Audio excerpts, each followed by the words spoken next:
I was fast in my past, now you see I'm the one. They say work, never work, if you work and it's fun. We on a winning team, on top where you find us. We can do anything, non-stop till our time's up. We on a winning team, on top where you find us. We can do anything, non-stop till our time's up. We can do, we coming up from the dirt, they trying to get us to fall, I don't even gotta flex now, boy, it's only win by the fault, taking off with the ring, ain't nothing left, man, we the kings, ran with the team, ran with the dream, ran with the one fan in the seats, I pay my dues, check the receipt, looking at you already peaked, way back then, you can't follow with my tracks, man. I was fast in my past, now you see I'm the one, they say work, never work, if you work and it's fun, we on a winning team, on top where you find us, we can do anything, non-stop till our time's up, we on a winning team, on top where you find us, we can do anything, non-stop till our time's up, we on a winning team, on top where you find us, we can do anything.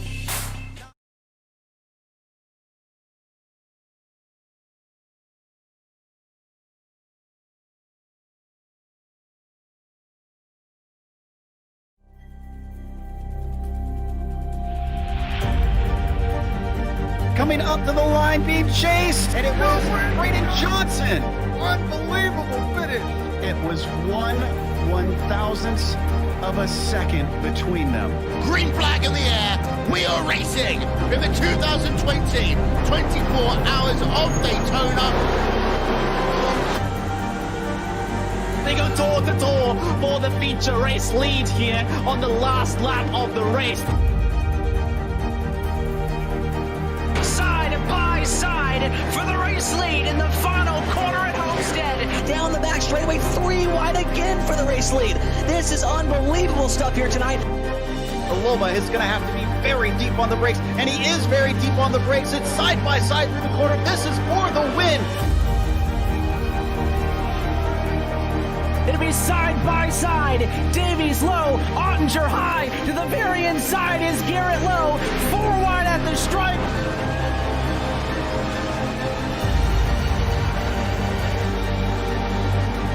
For all his work here on this outside line, neck and neck. Who's going to back out? Does anyone back out?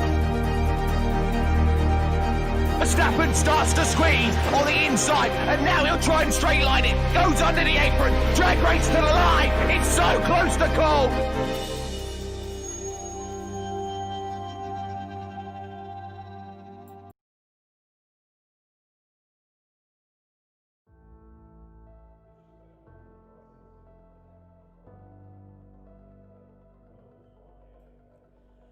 Good evening, sim racing fans, and welcome to the second night of the AMB Outdoors QuickTime Sprint Car Series and the bottom shelf diecast Eldora Kickoff from the virtual Eldora Speedway with coverage right here on the KBueno Racing Network. I'm very happy to have you join us right in the booth. My name is Kenneth Bueno. Going to be solo for tonight until we get Francisco Bacchial in the booth just a little bit later, most likely for some of the later heats, the last chance qualifier, and when we get to the actual feature. But nonetheless, a lot of things to work off of after what we saw Tuesday night, which was last time we visited this track, and last time we had our first race on the initial Eldora Speedway Kickoff, brought to you by Bottom Shelf Diecast. And now we come back for this second night, which will surely bring a lot more fun after what we saw in all of the heats mixed in to that 35 lap feature, which saw Cody Meadows take away the victory for the first time, and of course the first victory in this series' history as well. So a lot of things to take note of when we talk about the high competitiveness, when we talk about the track changing as we go. We're definitely going to be understanding a lot more about how the dirt side works, especially since this will be our second race on the KBueno Racing Network. Right before we go live, as you see, qualifying is just about to get weighing down. It's about a minute left until we get to the end, until we get to the start of all of the heat races. We're just going to take a look at where we are in the virtual world with a reference from our KBRN Track Map with images provided by Google Earth. Going to take a look all the way down into New Weston, Ohio, a little small town in the state of Ohio, right down to the infamous Eldora Speedway. This track is small, but it does pack a punch. 0.5 miles. Track opened all the way back in 1954. We're on the clay once again, so it's going to be a different surface compared to what we've seen before, but going to be the same challenge for most of the series as we see. Of course, a little bit of banking there, and you see the banking listed as this track poses some very, very different challenges as we continue to move forward. And especially when we look at what we saw in the first race, we saw just how these drivers were able to get used of the 410 sprint cars going around this track at Eldora Speedway. And of course, we're going to see them with a lot more experience and surely could bring a lot more fun as we continue to roll in. And you just see right there in the top left of your screen, the qualifying session is just about ended. We have all of our people gridded up, and right now we're looking at everybody here into heat number 1. Going to be a 5-car event for this first heat. Going to be 8 laps obviously through. We're going to have Aiden Kirker, Cole Williams, Cameron McCone, who you see right there on your screen, Zach Arnold in the 48, and Brayson Collins going to be those drivers working over into this first heat. So only 5 compared to the 6 that we saw in a lot of the other heats. I believe we do have more drivers in this session, so we also should see some drivers go home, and maybe something for the last chance qualifier will make a lot more sense, and especially will pose a different challenge compared to the first race where we had only 16 entries. Each and every driver was able to make the race regardless of finishing position. So we will now take a look at all those drivers as they are making their way. They're right there on the grid. Have yet to see Cole Williams find his way on to the grid just yet, but we'll see him grid very, very shortly. And you know, obviously with somebody right behind me, it would be easier to make a lot of conversation. Of course, we will have Francisco a little bit later on tonight, and we will actually discuss with him and find out our way through the race. Unfortunately, Glenn Bundren cannot make it here tonight. He's stuck at work, so unfortunately, we won't be able to have him in the booth. It was a lot of fun having him the first time, especially since it was his first time in the booth, and also he knows a lot more about the dirt than we do, respectively. So now, iRacing Pace Truck will move its way outside of the pit lane. And one interesting thing, obviously, is that they have released the new build. 2021 Season 1 has put some new challenges, some new changes in a lot of the content in iRacing, especially when you go on the dirt side, as you're seeing the drivers now starting to get their warm-ups in, try to warm up the tires just a little bit, get used to that little surface, get the accelerations in before we go green. So we'll just see. I remember we saw Cole Williams put on a huge battle. We saw Aiden Kirker pose some challenges there as well. Cameron McComb was there in that first race. Zach Arnold as well. First time, though, we see Brayson Collins. The first time he's going to be making it into this heat race. So we'll also see, and curious to see how some of the newer drivers in this session will start to make their way through as we kick off our night. Remember, we do have awards to give out tonight in the feature race, and of course we have things to give out just in the overall night. Dirtman Photography QuickTime Award will go to the driver with the fastest time, and our Dirtman Photography Hard Charger Award will go out to the driver that gained the most positions through this entire event. Pace Truck is off. Kirker and Williams will be the first 2 to lead them to the green flag, and we are underway. Heat number 1 already into turn number 1, barreling the 2, gonna make their way in side by side. The 42 still now with an edge, so they're still side by side together. Meanwhile, Cameron McCone will hold on for 3rd as they're still battling. Here's a crossover by the 42, now into turn 1 on the bottom. Making his way through, another crossover move by the number 17 of Kirker. He's going to try his way down there. These two know all too well how to work against each other. Remember, they're both teammates on the asphalt side of things in all of the leagues. So the 42 gets back to the inside. Here's another crossover pose by the 17. They'll make their way once again. Already 4 laps in halfway. We still don't know who's guaranteed first place. As you look in, continue to see these two fight together. There goes the New York native all the way back down to the bottom as a little bit of a slide job forces the 42. This could possibly pose some sort of a win, or at least something for Zach Arnold, who found his way to 3rd. He has slowly been creeping up to these two, but with only 4 laps to go, time is running out. Here comes Aiden Kirker back to the bottom. He's going to try something, but the 42 still is holding that position strong on the outside.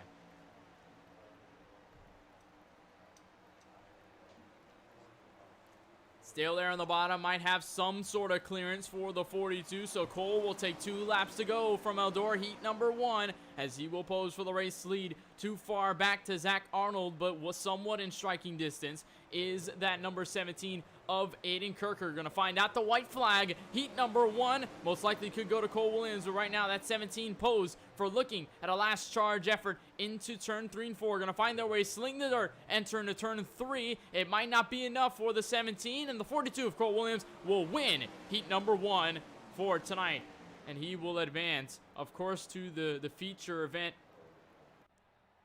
As we look over to heat number 2, I believe we have now entered with Francisco back in the booth. Francisco, first of all, do you have a copy with us? Or are you here for sure?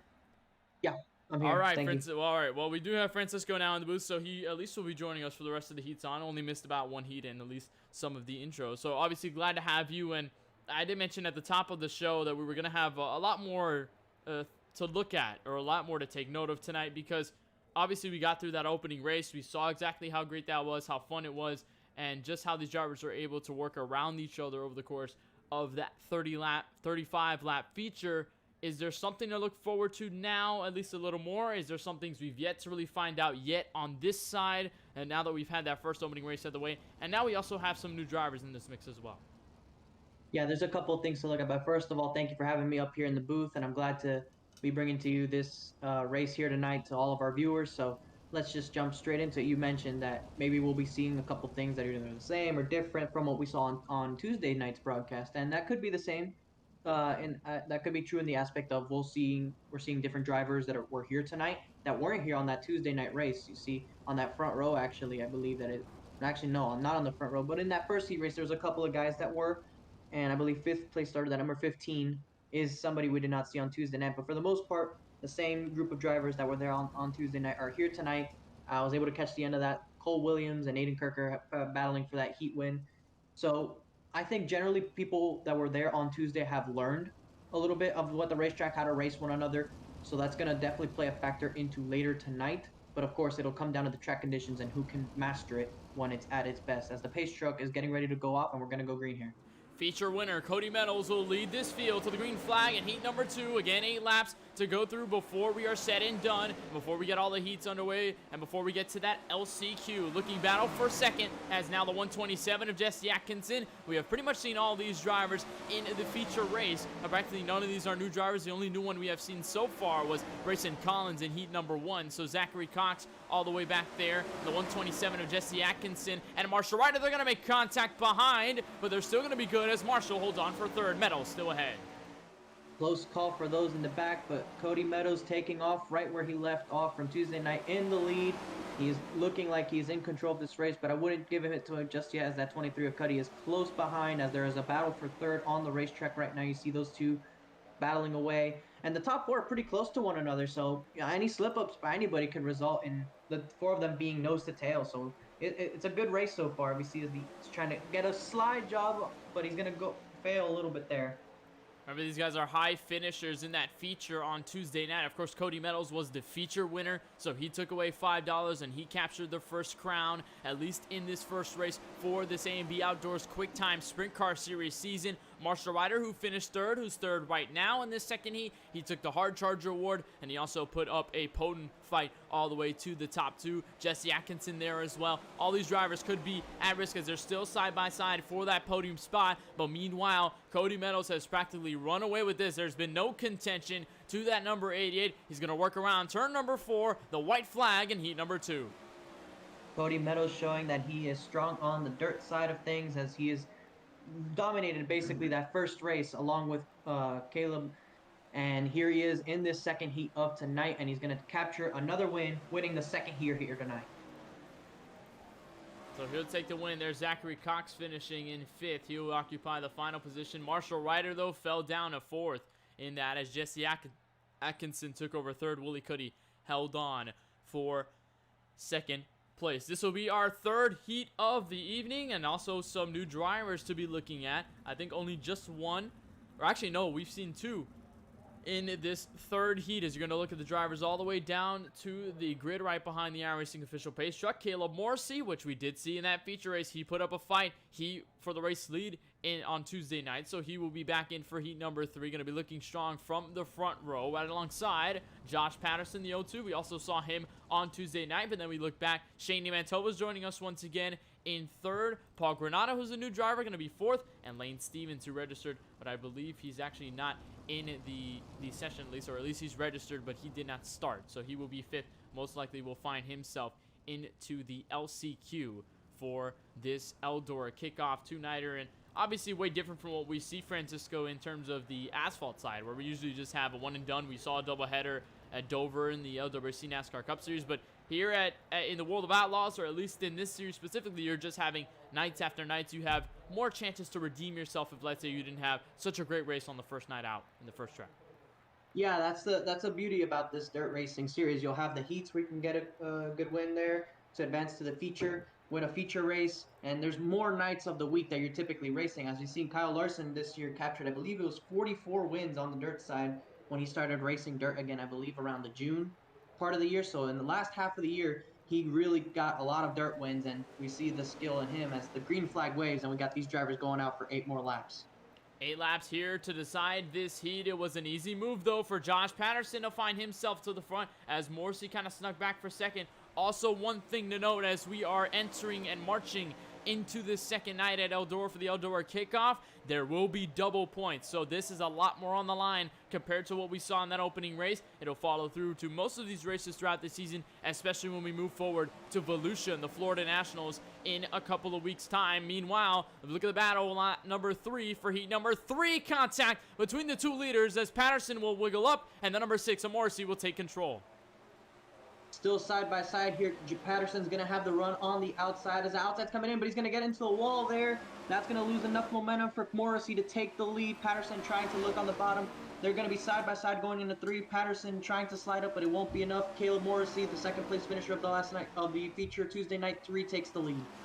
He'll stay in the lead for the most part, and 3rd is still uncontested with Paul Granado, Shane Mantova. This top 4, there's no battle there. The battle is going to be looking up to these top 2. We've approached now 3 laps to go, and you're seeing already both of these drivers occupying that high lane. We saw the amount of drivers, Francisco, that were occupying each and every lane on this racetrack, going all the way to the inside wall, finding their way to the middle like you saw Morrissey just do. Or maybe you're like Patterson, you scoop all the way up to the wall and you don't care what's going to happen. You don't care about the consequences of striking that wall. You're going to try regardless and get that move. We could be seeing something spectacular here. We'll get the white flag as Patterson will look for the race lead.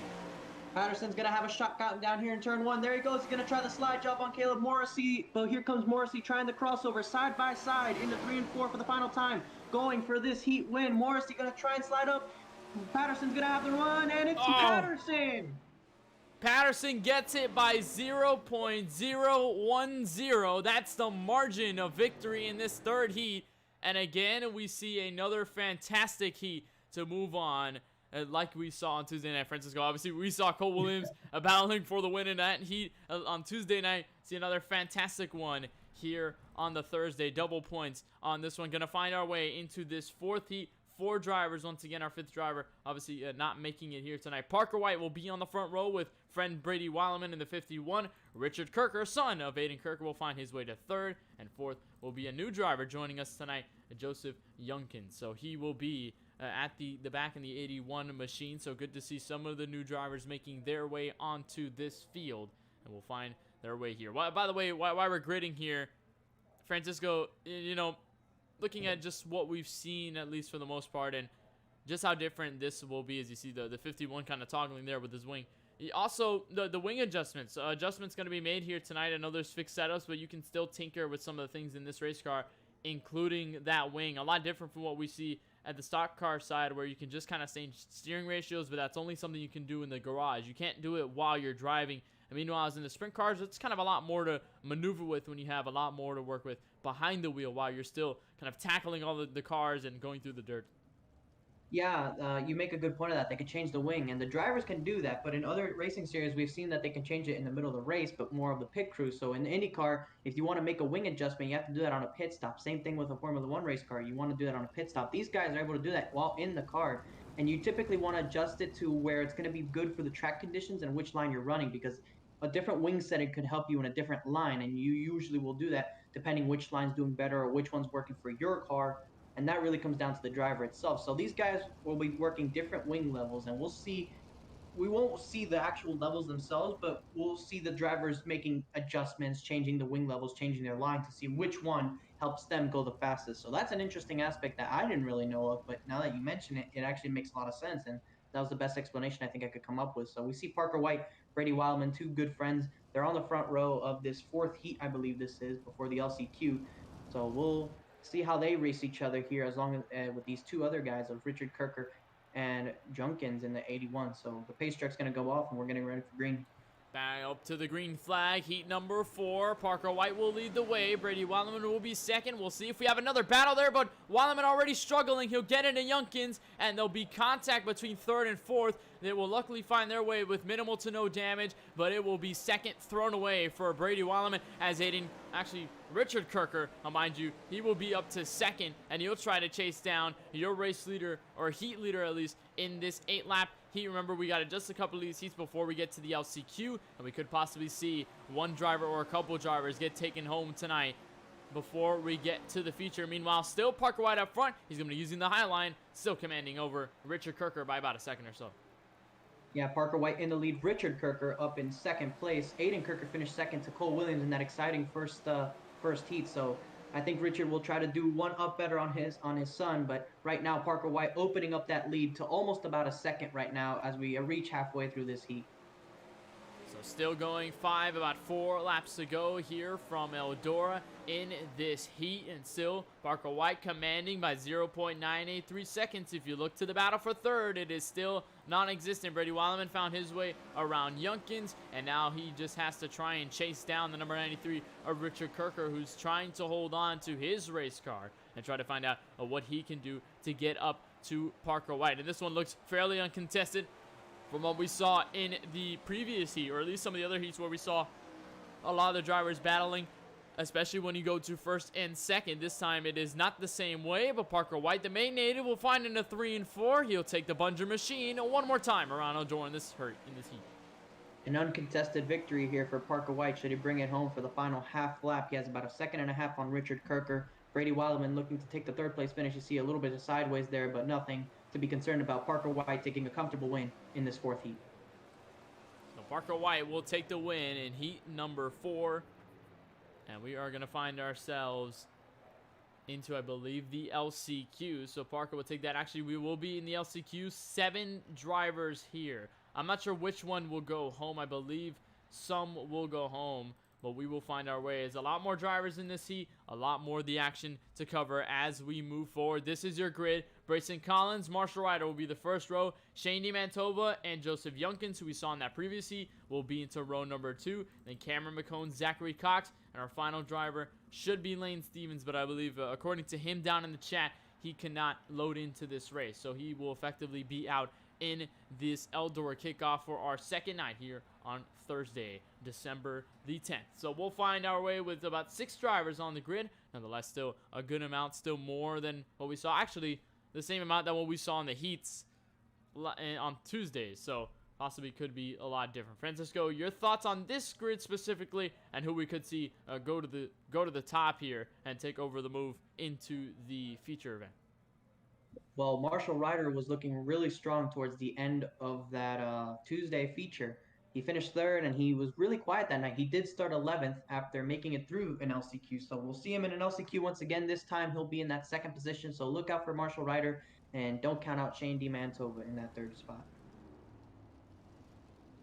So we'll find our way. They'll be behind the iRacing official pace truck. It'll be Collins and Ryder going to be the 2 leading this field. Remember, still got about, I believe, just 2 new drivers in here that we did not see on Tuesday. Junkins and Brayson Collins. Those are the 2 that are new. Collins are going to be good for him, at least if he'll start up front, but he's got some challenges. There are a good amount of drivers in here that could easily take that throne away from that number 5. Try to find their way into the feature. I believe we have, I'm not sure whether we have any drivers going home out of this group specifically. I don't think we do, so I believe all of them will make the feature race. We'll get back to you on whether that is the case from the officials. I believe that we will have that in effect, so we'll just have to see as they continue to move behind the iRacing official pace truck. And obviously these races are a lot quicker than what we usually see on the asphalt side. We usually see a lot more brake time. You have a lot more yellows. You have a lot more things going on that can halt the race. But on this side of the dirt, we're all go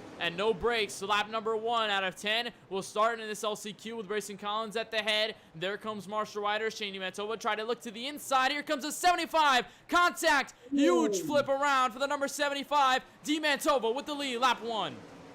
That's unfortunate for Marshall Ryder, and we still don't know if anybody's going to be going home or not. And if that's the case, you hate to see it. But right now, there's Shane D. Mantova in the race lead, and there's a slide job further in the back. Contact. They're all getting together for the second spot. Contact between Cox and I believe that was Brayson Collins in the 5. McCone also had a piece of that, but he survives. D. Mantova now with a commanding lead as Ryder has found himself to the back with some damage. He might not be all the way there, and he might not be able to gain any positions from this short 10-lap heat. Only 4 laps in. Gonna make our way to the halfway point of this last chance qualifier, and good to see Shane Mantova up top, because I remember when he had, or at least when he bought this sprint car, and when he tried it out for the first time, he was kind of not confident about what he was gonna do. He was very, very eager to learn. However, he was a little scared on how the car will handle, at least how he will handle the race car. Right now, he is in good position, though. He is leading this last chance qualifier as Brayson Collins tries to close the gap. Yeah, Shane D. Mantova had a bigger lead. He got the gap is closing. You can actually see it physically. I think Shane D. Mantova is just trying to hold on for these last 5 laps, 4 to go, coming to the line. And you mentioned it. He recently bought this car. He has very limited experience on the dirt side. I think he's just any simple win, any little win will be a big win for him. But he needs to hold on, because here comes the 5 of Brayson Collins and that 15 of Zach Cox behind him. As look at how they're going all over the racetrack trying to catch him, and they're there with 3 to go, and here comes the pass for the lead. Brayson Collins trying to go around the outside, and you're gonna go around the outside in turn number 2, and he's gonna complete the pass. He's gonna find him as Zachary Cox will try to look for second. He tried the 2-man maneuver, but now he's gonna look to the inside as D. Mantova tries to hold on for second. Maybe he could try and fend off these guys with just 2 laps to go. Meanwhile, Collins is still leading the charge. Here comes Joseph Youngkins, though, for third. He went by Cox on the outside. He could find his way by the 20 on the outside, maybe for a charge with 1 lap to go. 1 lap to go. Brayson Collins made a hard charge to take the lead away from Shane D. Mantova. Shane D. Mantova hasn't let him go, so does he try something into this final corner? There goes D. Mantova to the inside, but it won't be enough, I don't think, as Brayson Collins is going to get a heat win as they wreck across the line. They wreck across the line, but D. Mantova with second. Collins with the LCQ victory. Youngkins will come home third. 4th to Cameron McCone.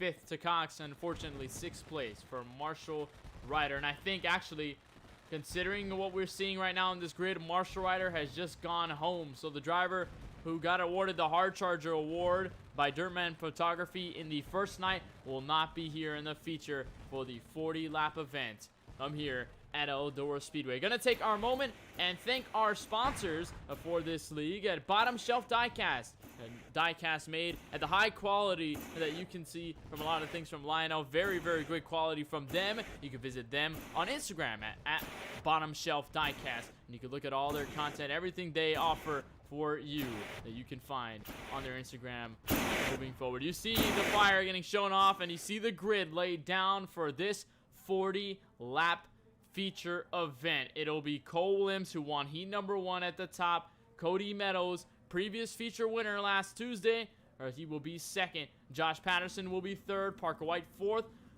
Aiden Kirker 5th. Willie Cuddy 6th. Caleb Morrissey will be 7th. Richard Kirker, father of Aiden Kirker, will sit 8th. Zach Arnold will sit 9th. Rounding out this top 10, Jesse Atkinson, then Paul Granada, Brady Wallerman, Brayson Collins, Shane D. Mantova, Joseph Youngkins, and Cameron McCone. Your 16-car field for tonight's event. And now you will see all around the track. It will be 4 wide, and salute to those watching at home, all of you watching right now on the KBueno Racing Network.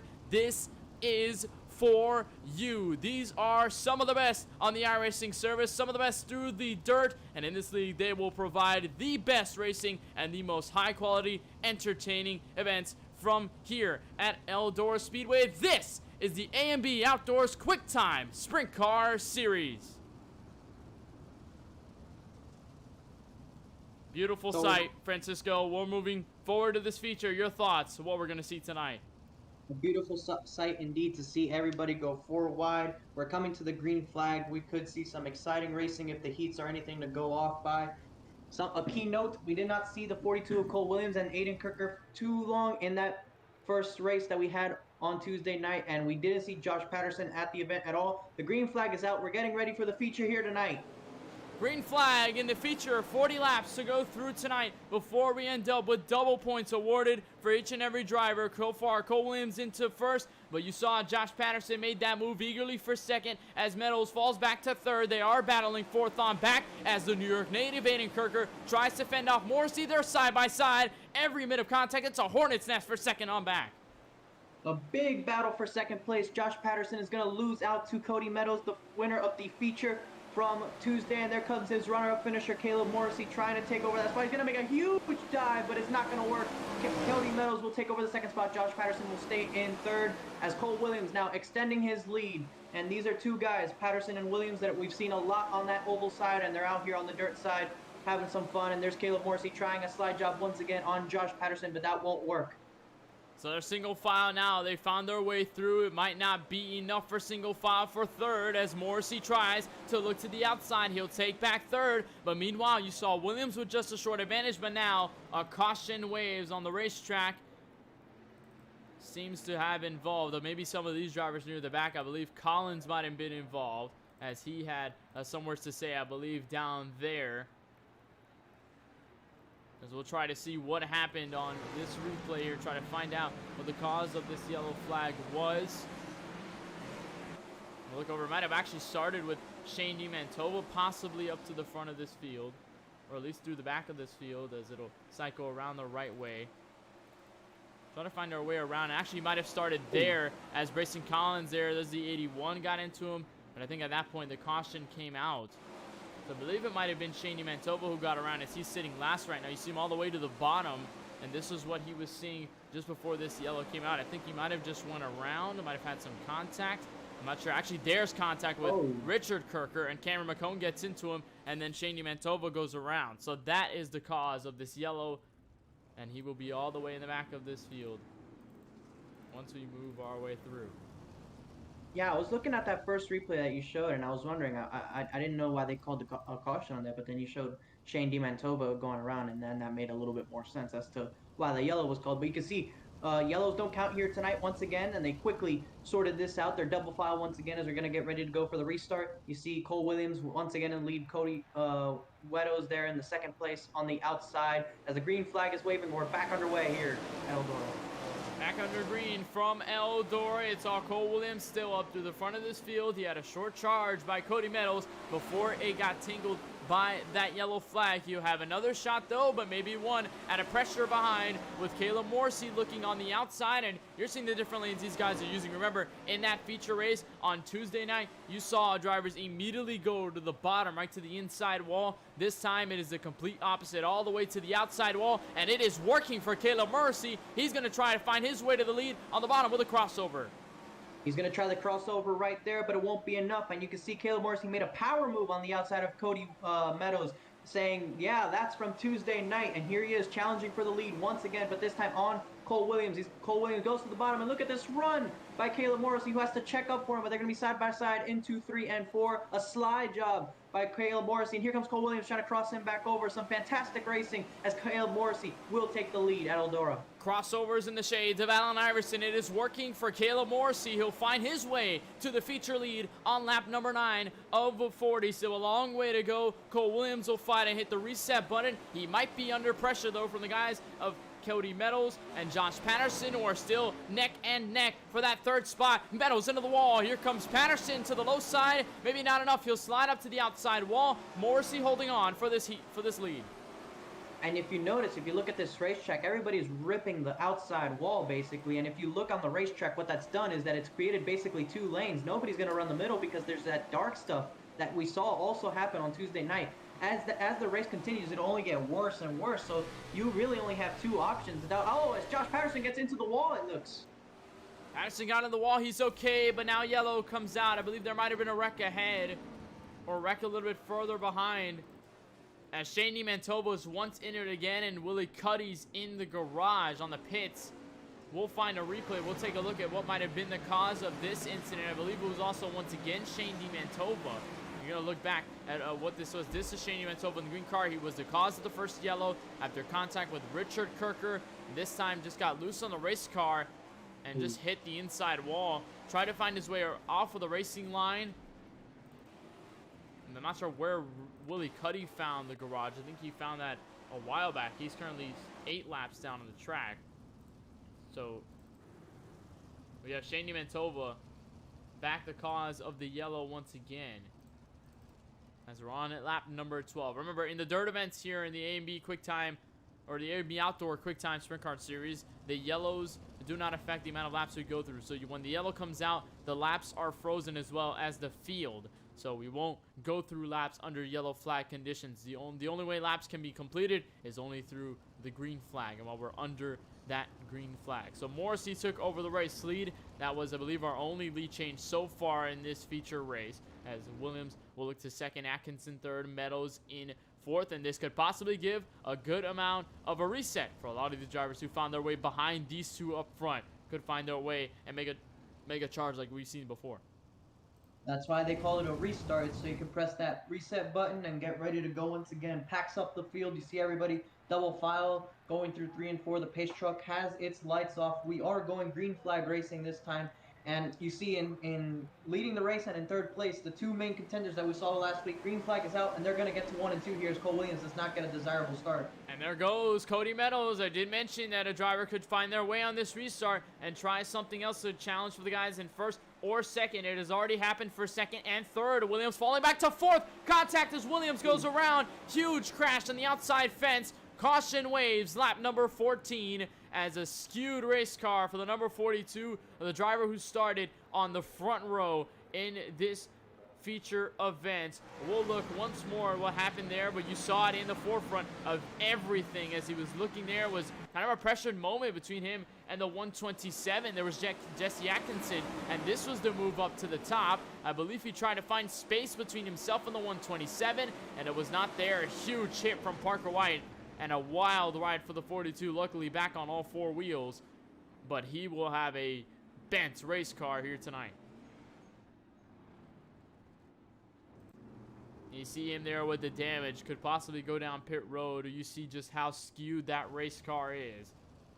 And you'll most likely go down pit road as we complete lap number 14, and we won't complete any more laps until we get back under the green flag. And just a reminder for you guys, for you over in the YouTube chat, if you want to join the conversation with us up in the KBRN booth, you can do so by using hashtag AskKBRN. You can put your question followed by that hashtag, and you can ask anything about this league, about this race, about us in general, or basically anything within appropriate reason. You can ask us. We'll be sure to answer it the best way we can, and we'll be sure to answer it just as soon as you send it. That's hashtag AskKBRN for anything you want to ask. We'll look at the field right now from the look over at the commentary box. Kayla Morrissey still up through the front. Cody Meadows will be second. Then the third place will belong to the 127 of Jesse Atkinson. Parker White, the main native, will be up on the top side of the Bungeon machine, the 95. You see him there. New York driver Aiden Kirker will be through the bottom on 5th position. Zach Arnold will be 6th. Brayson Collins, Paul Granada, Brady Weileman, Richard Kirker, Cameron McCone, Joseph Younkus, Cole Williams, who just got into that wreck. He'll have to pick his way up after that incident earlier tonight. We're going to be back under green with the 2 guys up front, Morrissey and Meadows, back under green from Eldora. Green flag is back out. Oh, Cameron went there. As Parker White has a little bit of a momentum loss at the entry of the corner, but he's going to get past Jesse Atkinson to try and get past into that 3rd spot. They're side by side back there as we have a battle for the lead between the 2 that we saw on Tuesday night. Once again, giving us a good show as Parker White will go into that 3rd spot. He'll try to find his way around as Morrissey got that slide job by Cody Meadows. He'll try another one just to keep that lead for himself and try to defend the most he can. If you're looking for the battle for 3rd, it is packed. Parker White is leading this 3-car train with Aiden Kirker and Jesse Atkinson right behind. So there could be some moves. Here comes a 17. He'll try to forward to the top. Nobody looking for that bottom just yet. And he didn't mention just how slick it can get. You see the little brown stuff, the little dark stuff up to the top. That is where things can get very slick for these race cars, and they will slow these cars down. Here comes Kirker. He's going to look to the bottom. Slide job, turn 3.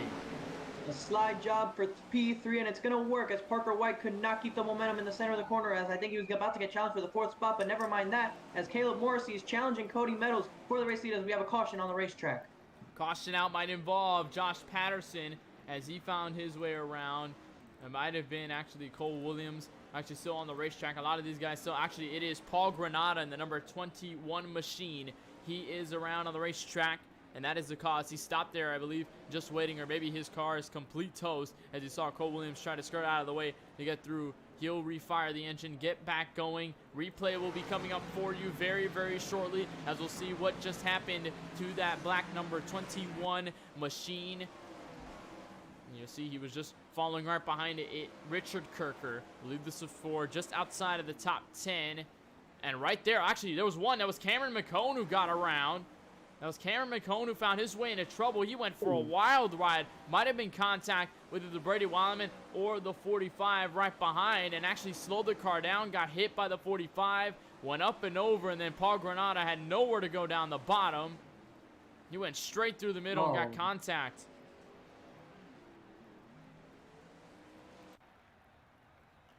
Yeah, that's unfortunate placement there for Paul Granata. He just couldn't avoid it. You see, he barely missed it. Probably clipped it with the right rear tire and probably both right side tires. So a bit of an unfortunate situation there. At least it could have been worse. So at least he's still in the race right now. I believe he's on the lead lap. So it could have been worse, but he is still hanging on. We have a lot more people at this point in the race than we did 2 nights ago. So it's good to see we still have a lot more people in contention for the win. We're about halfway, so a restart here with the 2 that we saw battling once again from 2 nights ago are in the front. We see Aiden Kirker, who was out early that night, and Parker White, who was also out early that night. They're in that second row. As the green flag is out, we're back racing. Green flag back out, but it is a fight for second. They're 3 wide as Atkinson tried to move to the inside. It was not enough to make room for that position as Morrissey will hold on to second. Meadows will retain the race lead in this feature. Parker White will try to scoop in the party. He made that sliver move as a halfway point has gone by. We've gone by the threshold. Another yellow, and it's Paul Granata again on his side. Oh. He's trying to get it back flipped over, but his engine is completely smoking. We'll get another look at what just might have been the cause of this incident, what could have been the victim party, what could have been the crime scene on this time around. Well, look, here's Paul Granata coming back under the restart at the halfway margin, and there's Cole Williams who got loose right in front of him, and the 21 had nowhere to go. Williams got struck to the inside wall. And it was all over there for Granata as he is forced to tow and he is down to the pit lane all by himself. That could just spell the end of the night for Granata. Francisco, but before what we've seen already at the halfway portion, any drivers other than Meadows right now to retain this feature win, if he can hold on and get a second straight win, double points. What could this mean for the drivers who maybe did not get those higher points maybe last Tuesday or the Tuesday when we had that first race versus what we're seeing here tonight where the points are more significant and they could mean a lot more in the further stretch? I just want to quickly apologize to Paul Granata because I had just finished saying that it could have been worse for him, and immediately that happened. So I'm sorry for jinxing you, Paul. But to go back to what you were saying there, Kenneth, yeah, I mean, you got guys in the front like Aiden Kirker who were out really early in that race on Tuesday night and missed out on a good amount of points. But here he is right now in the 3rd spot behind the 2 main guys that seem to be emerging early on. Atkinson, I believe that is in the 4th spot. You have Parker White in that 5th spot. So a couple of guys that are, so I guess, in this playing the supporting roles of these top 2 that weren't there on Tuesday night seem to be emerging to get top 5 spots. And if that's the case, they're going to get good points. As we've mentioned, it's double points here tonight. So they're going to get some good points.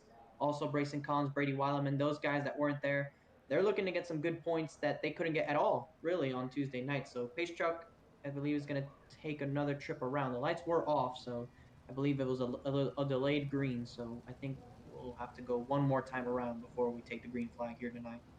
They extended the yellow flag, so Pace Truck will just find its way one more around the 0.5 mile oval. Actually, fun fact, is owned by Tony Stewart, the NASCAR Hall of Famer, so obviously has been, with his history at this track, has enjoyed a lot of great events at this track, including the NASCAR Gander RV and Outdoors Truck Series, which found his way here for the past couple of years. Unfortunately, this year, considering how chaotic it's been, unfortunately, they have not had a dirt date here at Eldora, which we could have seen should there have been no chaos. Meanwhile, we're back under green at the halfway point. Lap number 22 will start its way with Cody Meadows up to the front of this field, still leading. No change there, but it could be a change from second on back. Kirker now occupies third as Atkinson a fourth, and Parker White in this top 5. Meadows had a moment off turn 2, and you see it's presented an opportunity for Caleb Morrissey to get right on the back wing of that number 88 in the lead. And Aiden Kirker, you see, he is hanging in the wings behind those two. And you see, I believe that's Jesse Atkinson actually in the 4th spot. So the top 4 are pretty much all together. As Caleb Morrissey is trying to make a move to the inside of Cody Meadows for the lead, but that won't be enough. He'll try his way, slide back up to the top to defend for third. And meanwhile, he's going to try to find one sort of move. Meadows will try to defend through the middle. Could give a possible look to the inside. It might not be enough. A little bit slick down there for the number 6 of Morrissey. Here's a battle for the third. Atkinson going to look to the outside. Atkinson to P3 back straight away. Yeah, it looks like Aiden Kirker couldn't run the lane he wanted to, and Atkinson had a bunch of momentum on the outside, was able to just power on by him, and Aiden Kirker had to give him that spot. But you see, they're running 2 lanes up here. Cody Meadows isn't really running the top on the corner entry, and he's able to actually make it work because Caleb Morrissey can't get to him in time to make a pass. You see right there, actually, he has a pretty big run. He has to turn down, but it's just not at the right enough time to really make a move, and that is working to perfection for Cody Meadows. It's allowing him to keep the lead and not letting Caleb Morrissey use the momentum to take the lead. So smart placement by him. As you see right there, he has to turn down in the center of the corner, but he's actually going to, you see right there, he loses momentum right on the exit, and that is working to a treat for Cody Meadows to keep the lead. So this is, they're playing chess right now, trying to figure out which line to run in as lap traffic now is becoming apparent. So I'm get by Cole Williams, now getting by Cameron McCone, could possibly find their way, I believe, around. And there's the 93 of Richard Kirker, who just struck the outside wall. He's going to strike it again right in front of the leaders. Cody Meadows and Morrissey make their way throughout. What happens for third on back as the son, Aiden Kirker, will try to find around his dad, but he's around. Kirker, Richard is around, but no yellow with 10 laps to go. Oh, right in front of the field, in front of Parker White. He'll find his way around again into the outside wall. That could spell a yellow flag with 10 laps to go. We'll see what the official decide. There's the yellow flag. Wow, that's a crazy sequence of events there. It looked like father and son were about to make contact. They actually didn't. It was really close, but there was no contact made between father and son on that incident, which wouldn't have gone down well tonight, you would say. But you see, there was he got into the wall in the backstretch, let the leaders go, and then right here you see his son running in the 3rd spot, comes up with a lot of momentum, and it looks like they made contact, but they don't. They actually do not. That's just Richard getting sideways off the corner and just happened to fund it out right in front of him. A close call for these guys who are going around him, and then he just loses it once again and stuffs it into the tire barrier, and unfortunately goes upside down, and that's what brings out the yellow. So an unfortunate sequence of events there that lasted really about 30 seconds. And then you see here was just trying to find his way back around as he did a quick 360. He kept it straight. That's why the yellow was not called for. But then he was trying to get back underway to the high side and got contact with the tire barrier. That sent him on his side. He went to tow. He's sitting 10th. And so far, I believe we only have 9 cars competitively running around this racetrack. And I was just about to mention that, Francisco, before we had that yellow with Richard Kirker. I was going to mention that lane that you said that they were playing chess, strategizing their lanes. I think Cody Meadows knew that if that number 6 of Morrissey, if Cody Meadows was able to hang on to the top, the exit would be a little more favorable for Morrissey as he won't have something to defend a little more. He won't have to switch his lane. You saw how the 88 was kind of getting up the racetrack, sliding up through the middle. That forced the 6 to slow down. Should that 88 have stayed up high, that 6 would have still had momentum in order to pass. But meanwhile, we're back under a restart. Not as good for Morrissey, great for Meadows, but maybe here comes Kirker as they're battling for third on back. Parker White looking to the bottom. Here comes Kirker trying to look back for second. Wasn't a great initial launch for Caleb Morrissey, but you see he's recovered just fine. Aiden Kirker is settling in that 3rd spot, so it's really been the top 2. As actually Caleb Morrissey's going to maybe get to his outside. He's going to try the crossover right here, and he's going to get to the inside as the caution comes out. Who was in the lead? I'm not sure who's in the lead that time. Actually, Cody Meadows still retains the lead. So as that pass was happening, the yellow flag came out. We'll try to find the cause of that yellow flag. And we'll see who might have went around on this incident before we found our way under yellow. Here's the battle. There was a battle between the 81 and the 5. I'm not sure they went around themselves. Actually, no, there's contact there. That's Yunkins in the 81. That's Joseph Yunkins. He found his way around. He got contact with Brayson Collins as he was working the bottom, trying to slide up the racetrack. There's no space, and the 81 gets struck down to the bottom. McCone but luckily was able to get by. Nobody else hit him, and that small little spin is the cause of the yellow. Junkins was sitting at about 6th, 7th place before the time of that yellow flag. So we will find ourselves back to the green now with 8 laps to go. Time is running out. What does Morrissey do here for this win? Well, we know he has to make a move, and he has to make it quick, because we saw last night it came down to 1 lap to go on a restart with these late yellows, and right now it's looking the same way, a bunch of late yellows. So if he wants to restart with the lead, because restarting with the lead, it gives you the best opportunity, you have to do so at the first opportunity you got. You saw before that caution came out, he actually did make a move on the inside of that 88, but the caution came out just before the timing line scored him as the leader. And unfortunately for him, that resulted in Cody Meadows keeping the lead and him staying in that 2nd spot, having to face a potential charge from Aiden Kirker on the inside. So he has to try and get a bit of a better launch. He didn't get that great of a launch, but fortunately for his sake, he was able to clear that 17 car behind him and settle into that 2nd spot and make a charge, but he might not get lucky twice. So Caleb Morrison needs to get a good launch here and hope that he can stick right behind that wing of that 88 car in front of him and make a move as quick as possible. The admins made a single file restart, and we're under green. Back under green here, about 7 laps to go. As you saw, Meadows look to the outside wall. That could potentially slow him down. It's a 2-car tandem behind. No gap, a big gap all the way to 3rd in Parker White, or at least to 4th place Parker White. Here comes Morrissey for the feature lead. Down to the bottom, he's going to try a slide job up to the top. Crossover, though, by the 88. Here comes Kirker, 3-car train, 5 laps to go. Center of the corner is actually going to make contact. They're making contact, and here comes Aiden Kirker in the 3rd spot. Caleb Morrissey will take the lead. Aiden Kirker right behind these two as they're racing each other really aggressively with 6 laps to go. It is all on for this feature win. There goes Cody Meadows trying to find some grip on the bottom, but it is not working. Caleb Morrissey takes the lead with 5 laps to go. 5 laps to go now from Eldora and the Eldora Kickoff, presented by Bottom Shelf Diecast. Cody Meadows will get contact from Aiden Kirker from behind. It'll slow him down, but not enough to margin the gap, or at least to grow the gap between himself and Morrissey. It's now about 1/2 second, but it could necessarily decrease in a short amount of time. Meadows trying to slide job. It's now opening the gap once again. Kirker's going to look over for 2nd. 4 laps to go now. 3 laps to go for the line for Morrissey. Yeah, it was an unfortunate contact between him and Aiden Kirker, and you saw that really helped Morrissey grow the lead. 3 laps to go. So all Morrissey needs to do is just bring it home, because Meadows has lost the pace that he has had, and he lost the lead, which was really helping him. But right now it is a battle for 2nd as Aiden Kirker is trying to get to his inside, and they've already made some significant contact, so we better watch out for these two as the finish is about 1.5 laps away as the caution comes out. Caution waves with 2 laps to go from Eldora, and we'll have another restart. I believe it was Brady Weileman who got into contact, and he's falling through the grid. That could have been him. As we'll look at the yellow flag, we'll try to find out whether that was him or not that caused this yellow flag with 2 laps to go, as we saw an intense battle. But I think the good thing, Francisco, we'll probably see it again. No, we're going to rack up here. Looking at Brady Weileman, I'm not sure whether this was the cause. He was working up to the high side. I think he was all by himself just before the yellow came out. That was for 6th place. Actually, I think Junkins found his way around. So I'm not sure where this actually started on the racetrack. I think saw contact a little bit further up the road. She might have been Zach Arnold.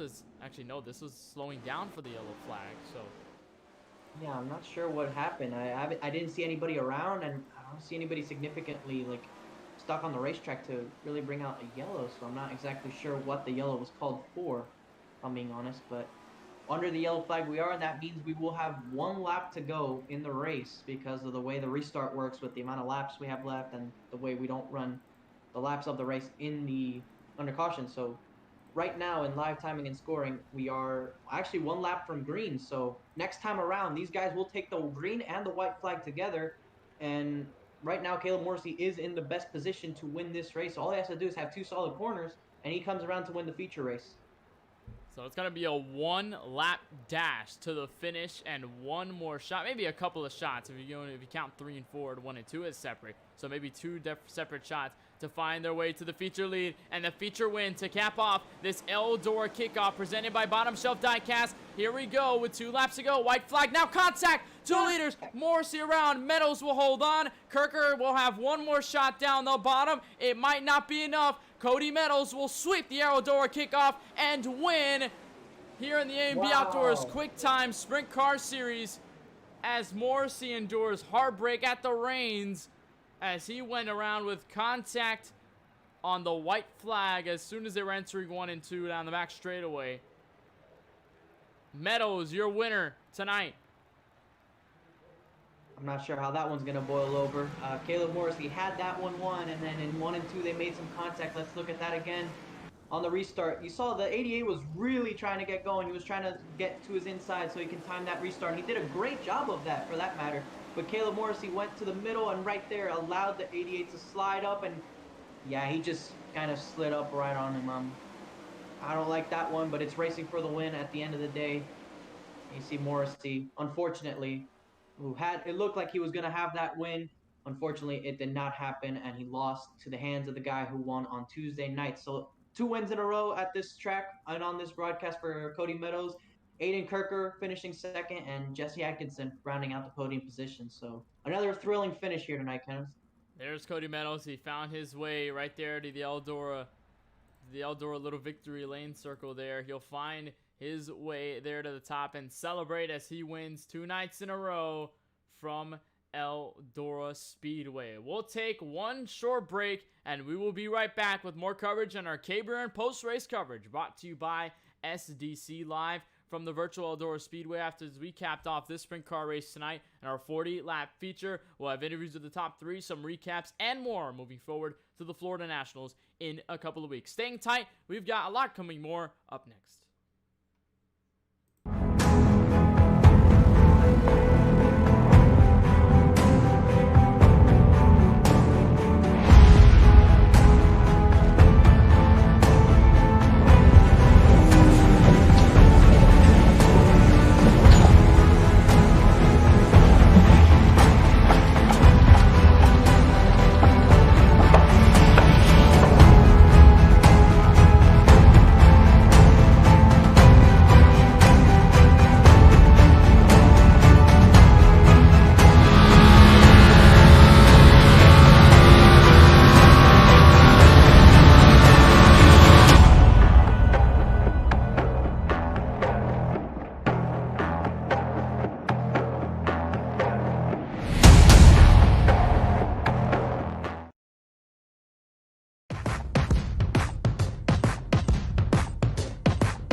It's the thirstiest time of the year.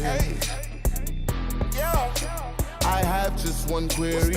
Want a Sprite cranberry? The answer is clear.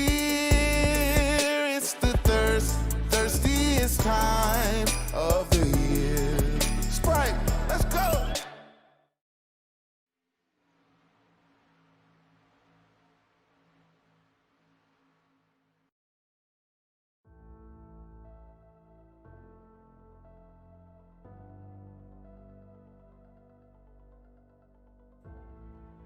Welcome back to the KBRN post-race coverage brought to you by SDC, and welcome back to the Bottom Shelf Diecast Eldora Kickoff for the A&B Outdoors QuickTime Sprint Car Series. Here tonight after our first event on Tuesday night, we cap off the second night for double points here on the Thursday evening. So we have finally our results kicked in. We have a feature winner, and for the second time in a row, it goes to Cody Meadows. He will be in victory lane as we'll catch up with him down there. We'll see his thoughts after winning 2 in a row. Cody, you have finally won.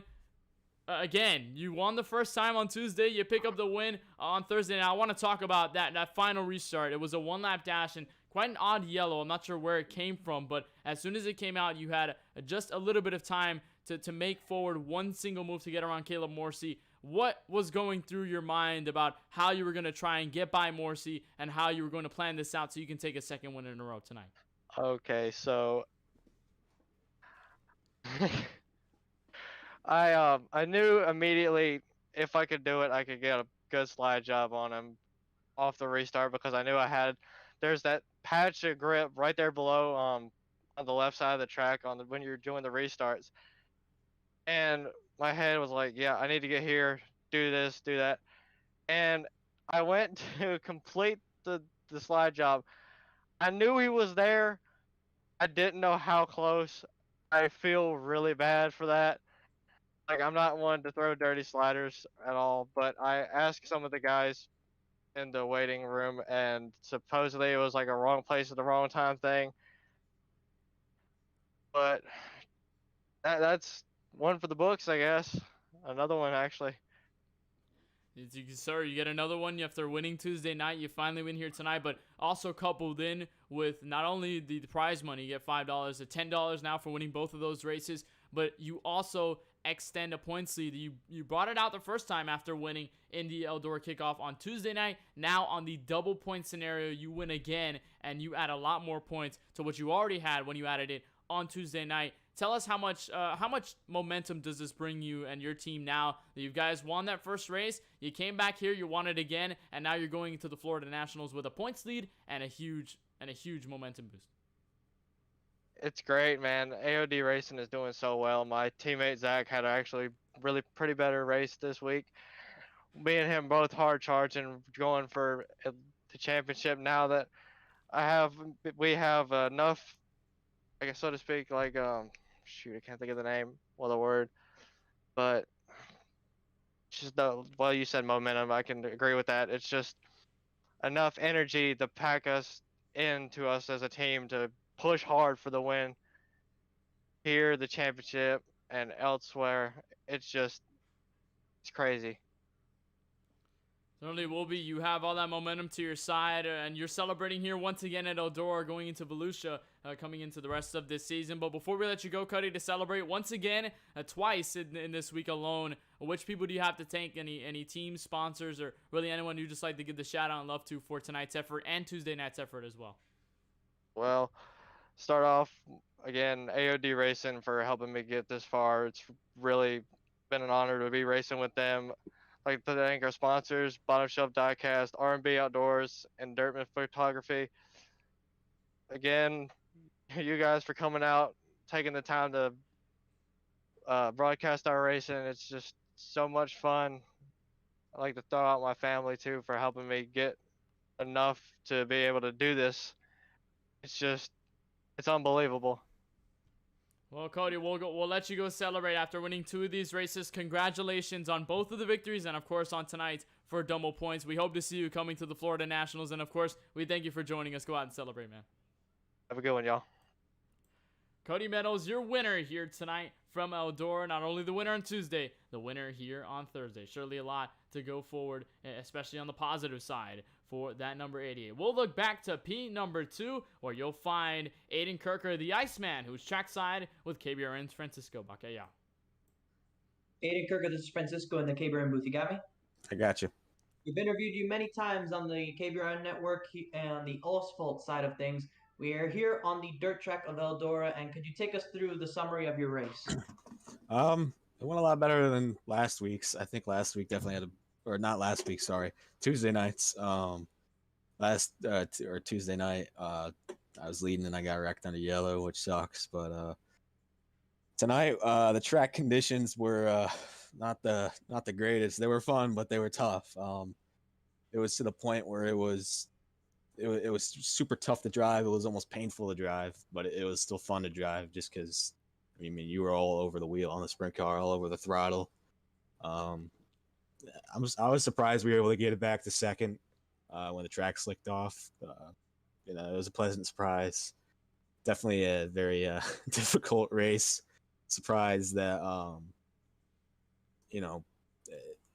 the track got that slick. I didn't expect it to slicken off that much, but I think that's going to be worked on when we go to Volusia for the next race. But it was a solid race. I had a lot of fun. Sweating a little bit. I feel like this is a very few games or whatever you want to call it that'll really actually make you sweat when you have to really get the elbows up and fight on the wheel. You mentioned the Florida Nationals being next week at Volusia on Tuesday and Thursday once again here on KBRN. How do you feel about your chances going into those sets of races? I feel pretty solid. I tend to be better at Volusia than I am Eldora, but there are guys like we have yet to see Lane Stevens this season. I know that he's going to be showing up here soon, hopefully next week. He's definitely going to be really tough to beat. Obviously, Cody Meadows is fast. Jesse Atkinson's fast. All those guys are fast, so they're going to be tough to beat. But I think that we can be in the mix, hopefully, to do so. You mentioned it was a better night tonight than it was Tuesday night, and obviously that comes with help from your team and work on your own part. Who do you have to thank? Any sponsors, any teammates, anybody in particular you want to give a shout out to for helping this P2 effort possible? Yeah, I want to give out shout out to JJ Hill, obviously the owner of the league. He puts all this on. He does a really good job with this. I feel like he set it up to really succeed. All my family, and yeah. Aiden Kirker, the runner-up finisher tonight, taking a haul of points going into the Florida Nationals. Thank you for taking the time. All right, thanks, guys. That's Aiden Kirker, your second place finisher here from the Eldora Kickoff. Also was here on Tuesday night, so good to see him back. And we'll look over to our third place finisher and our Dirtman Photography Hard Charger Award winner, Jesse Atkinson. And Jesse, you are not only the third place finisher here tonight from Eldora, but you are also the Dirtman Photography Hard Charger Award winner. You get the most positions throughout this entire event, and you finish here in this third spot. Remember, you had a very strong run on Tuesday night. You pack it up here on Thursday night, and you come stronger for third place from 10th. Just walk us through that journey from Tuesday and the difference from that night in the first race all the way to this second race here tonight. I mean, yeah, Tuesday was pretty much the same as today. Track was slicker today. I don't know what it was. The car felt actually tighter today. Don't know why, but yeah, on Tuesday, lost by 0.044 seconds, which kind of stunk, but to bring it back to third for this race is pretty good. I'm not really that great on fresh tracks, so my qualifying time really suffers. And I got third in the heat today, which is good. But yeah, during the feature today, as soon as the track started to slick off, I went to the top and started getting position after position. And soon enough, I was in the top 5. Around the lap 25, 30, somewhere around there, I actually, trying to get around the 17, I slapped the outside wall, which kind of jacked up my suspension a little bit, so I had to hold the wheel to the left to go straight. But overall, after that, during the final green-white checkered, don't know what happened to the 6. Guess he got hit by somebody and just went down, got loose. I knew that was my fighting chance. At the time, I thought we had 2 to go, so I was like, okay, I just need to take this easy. I crossed the finish line. I'm wondering why everybody's going so slow, and I realized that that's the checkered flag. I got third, so. Well, certainly finished third here tonight. I want to talk about this track because I know a lot of drivers, especially now, especially post-race, are talking about just how slick the track was and just how different it was compared to what we saw on Tuesday night. Was that any sort of issue for you when it came down to handling that race car and especially getting by race cars, especially on those short runs and through the restarts? What was it any harder to try and find your way around this one than it was Tuesday night? I mean, I don't know for sure because, as I said, I banged up my car in lap 25, but it was definitely more difficult once we passed lap 30 to get the car going. So I was half throttle on the start and I was still spinning my tires. It was hard to get a good start, but especially around the top. The top is really fast around here. And it's just like if you are on the inside on the restarts, you have to get it to the top as soon as possible, or else you'll start losing positions because it's way too slick on the bottom to be running quick. But yeah, top is really fast here. That's where you gain the most positions. Well, Jesse, you certainly come home with a podium finish. You missed out on the first race, or at least on the podium on the first race on Tuesday night, but you come here back again on a podium here on the double points night, which will surely mean a lot for you and your team. Before we let you go, Jesse, is there any teams, sponsors, or really anyone you just like to give the shout-outs to and the love for tonight's effort and Tuesday night's effort in this week? Well, first off, I have to thank my team, Atkinson Designs. It sucks that Zachary Cox, he didn't make the feature tonight, and Willie Cuddy, he got taken out early on and had to go into the pits. And I also want to give a shout out to Addie, Zach's one of his good friends. His daughter passed away to the DIPG a few years back. It's a fairly unknown childhood cancer, so I just want to give a huge shout out to their family. And yeah. Surely the well wishes going to their family. Jesse, we surely appreciate the time, and once again, congratulations on your P3 effort and your valiant effort throughout this entire week in the Eldora Kickoff. And we look forward to seeing what you could do over at Volusia National. Thank you for joining us, and we look forward to seeing what you could do in the future. Yep, thank you guys. Jesse Atkinson, your third place finisher here tonight from Eldora. We'll look back, Francisco, and back up to the commentary box we go, and back here to recap after what was an exciting week, nonetheless, of racing for the Bottom Shelf Diecast Eldora Speedway Kickoff in the A&B Outdoors Sprint Car or QuickTime Sprint Car Series here tonight. But what we're looking at, this race was definitely a lot different than what we saw Tuesday night. I mean, there was a lot of different drivers up here. I mean, we saw some of the same, but we also saw some new names up there, and there are obviously new names in this field. Now that we've got this first week underway, are we looking to take anything away from this one here tonight and find our way when we go to the Florida Nationals next week, which will pose a very different challenge? Yeah, two different racetracks, but one of the common trends of tonight was the racetrack. Everybody was talking about how the race conditions were far much different than what they were on Tuesday night. A really slick racetrack, and a lot of drivers are being vocal about that post-race, so we'll see what happens coming into the Florida Nationals next week, but I'm excited for it. If it's anything like what we've seen these last 3 days and these 2 nights that we've done these broadcasts, Kenneth, and I'm excited at what we're looking forward to. I mean, you and I get limited chances to cover dirt, and right now we're getting some pretty good opportunities here, so I'm definitely appreciative of being able to bring it to our viewers alongside you, of course. And I feel like if they're anything like what we've seen, if they're what they're living out the hype to be, then I'm excited to bring it to everybody and be able to call that race with you. We're definitely getting spoiled for sure on the dirt side, and at least this is very fun to watch, and I think we've been all smiles here when we started covering this A&B Outdoors Sprint Car Series. Going to thank, obviously, the sponsors here for tonight, and especially for this first week of the season. Got to thank A&B Outdoors for their support, their sponsor title here for the entire series, and the sponsors at Bottom Shelf Diecast. And remember, you can find them out on Instagram like we mentioned earlier. They are a sponsor, and also Dirtman Photography, who will be supporting this entire season throughout. And a big thank you to the owners of this league for putting everything together, for JJ Hill being the owner who we interviewed on Tuesday night, for all the people who helped things go around, for Cole Williams, Aiden Kirker, and Shane Mantova, and on behalf of all of us here at the KBueno Racing Network, for Charlie Baier and right here in the booth, Francisco Bacallao, my name is Kenneth Bueno. Thank you so much for watching here tonight, and we surely appreciate all the support as we continue to move forward to the Volusia Florida Nationals, the A&B Outdoors QuickTime Sprint Car Series. We'll see you then, but until then, good night from Eldora.